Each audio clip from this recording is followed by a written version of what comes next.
আসসালামু আলাইকুম রহমতুল্লাহ। আমি এখন আল্লাহর নবীর প্রিয় সাহাবী, অত্যন্ত জলিলুল কদর সাহাবী হজরত আবু আইয়ুব আনসারী রাদিয়াল্লাহু তাআলা আনহুর মাজারে আমি অবস্থান করছি। আপনারা জানেন, আল্লাহর নবী যখন মক্কা থেকে মদিনায় হিজরত করলেন, আল্লাহর নবীকে সবাই তার নিজের ঘরে নেয়ার জন্য পাগল হয়ে গেল।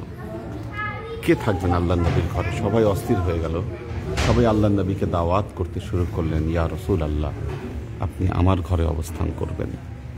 আল্লাহর নবী বললেন, আমি কারো ঘরে নিজে থেকে অবস্থান করব না, আমি আমার উটকে ছেড়ে দিচ্ছি। আমার উট যার ঘরে গিয়ে থামবে, আমি তার ঘরের মেহমান হব, আমি তার ঘরে অবস্থান করব। আল্লাহর নবীর সেই উট চলতে চলতে এখানে যিনি শুয়ে আছেন হজরত আবু আইয়ুব আনসারী রাদিয়াল্লাহু তাআলা আনহুর ঘরে গিয়ে সেই উট থেমে গেল। আল্লাহর নবী সেই ঘরে উঠলেন, সেখানেই বসবাস করতে শুরু করলেন। হজরত আবু আইয়ুব আনসারী রাদিয়াল্লাহু তাআলা আনহু তার নিজের ঘর বাড়িকে আল্লাহর নবীর থাকার জন্য ওয়াকফ করে দিলেন, দান করে দিলেন। আল্লাহর নবী সেখানেই অবস্থান করতে শুরু করলেন। রাসূলুল্লাহ সাল্লাল্লাহু আলাইহি ওয়াসাল্লামের ইন্তেকালের পর সেখানেই এখন বর্তমান মসজিদে নববী নির্মিত হয়েছে। অর্থাৎ আজকে মসজিদে যে নববীতে লক্ষ লক্ষ মানুষ নামাজ আদায় করছে, এই মসজিদে নববী হজরত আবু আইয়ুব আনসারী রাদিয়াল্লাহু তাআলা আনহুরই দান। এটি তার খেদমত, তার দানের উপরে ভিত্তি করে আজকে লক্ষ লক্ষ মুসলমানেরা নামাজ আদায় করতে পারছে এবং আল্লাহর নবীর দেহ মোবারক ওনার দেওয়া জায়গার উপরে রয়েছে। দেখতে পাচ্ছি আমরা মাজার কমপ্লেক্স। হজরত এখানেই শুয়ে আছেন হজরত আবু আইয়ুব আনসারী রাদিয়াল্লাহু তাআলা আনহু।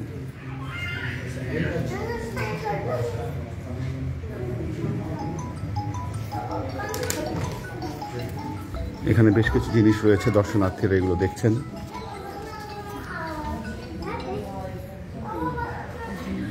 এখানে আছে আল্লাহর নবীর চুল মোবারক, চুল মোবারক রয়েছে এখানে।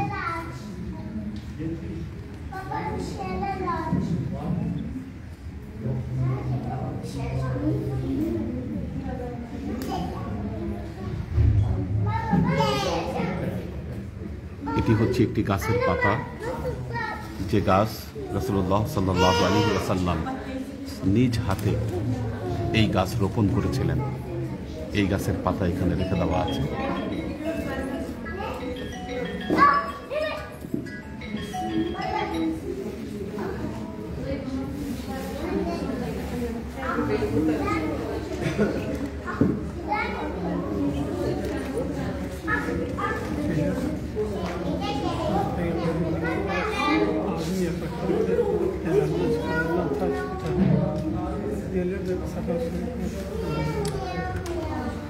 এটি এই মাজারের পুরনো টাইলসের অংশ।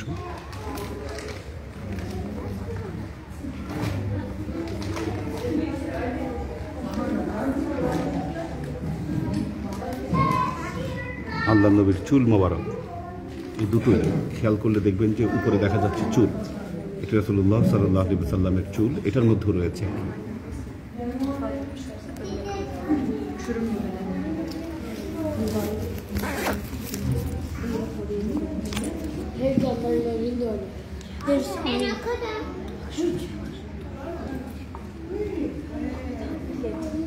Peygamberimizle konuşmuş. Taş. Hazreti Muhammed'le konuşmuş. Konuşmuş Muhammed.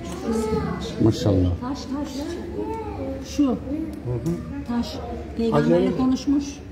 Hacer-i Esved'den mi bu? O konuştu taş. Hacer-i Esved'le konuştu taş. Anladım. Bunlar da sakalı, sakalları. উনি ব্যাখ্যা করছেন কি এটা আসলে? Bunu Kabe'den toprak getirmişler. Toprak var.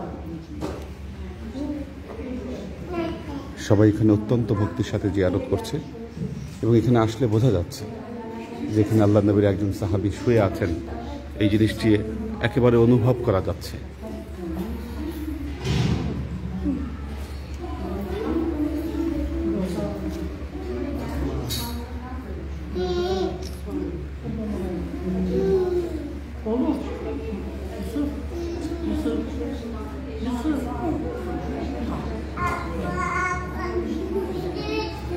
Tu laisses téléphone, ça. Hein?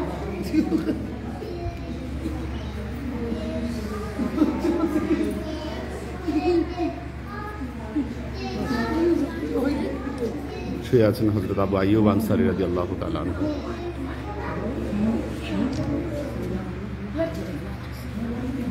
Allah sabır versin. Ay.